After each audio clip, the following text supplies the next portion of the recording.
Chantez à l'Éternel un cantique nouveau. Élevez Jésus, le roi.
Le rôle d'un apôtre selon la Bible.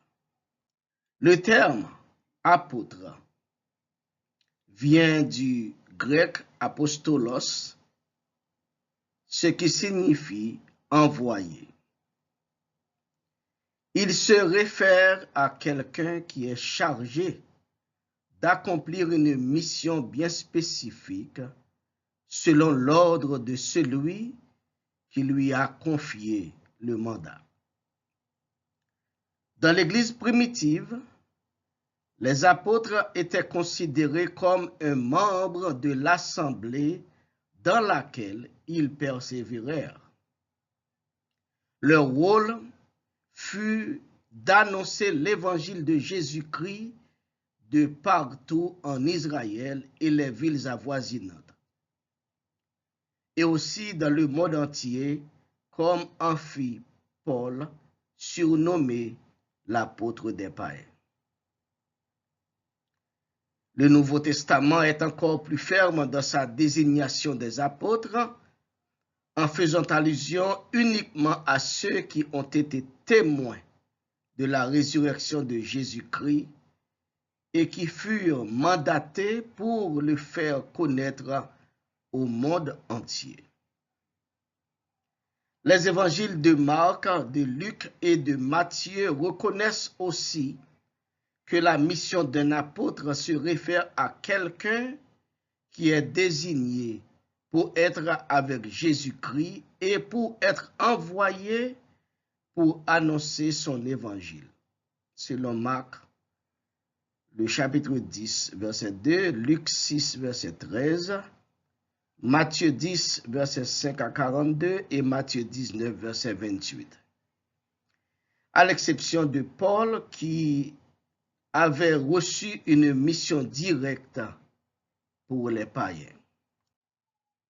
En fait, un apôtre est un ministre d'une communauté religieuse, un membre d'une église locale, un officier de l'église commissionné pour annoncer l'évangile de Jésus-Christ nationalement et internationalement. Donc, il est mandaté à planter des églises partout où il va et les confier à des pasteurs pour assurer leur administration comme étant un organisme religieux et une organisation sociale. Alors, se détourner de cette vocation pour s'attacher à un autre rôle constitue un délit spirituel aux yeux de Jésus-Christ. Selon qu'il est écrit dans Éphésiens le chapitre 4, versets 7, versets 11 et 12, « Mais à chacun de nous, la grâce a été donnée selon la mesure du don de Christ. C'est lui qui a donné les uns comme apôtres, les autres comme prophètes, les autres comme évangélistes, les autres comme pasteurs et docteurs, pour le perfectionnement des saints, en vue de l'œuvre du service et de l'édification du corps de Christ. » Version Colombe. Qu'il soit ainsi de pratique dans nos communautés religieuses d'aujourd'hui, à la gloire du chef de l'Église, Jésus-Christ. Amen.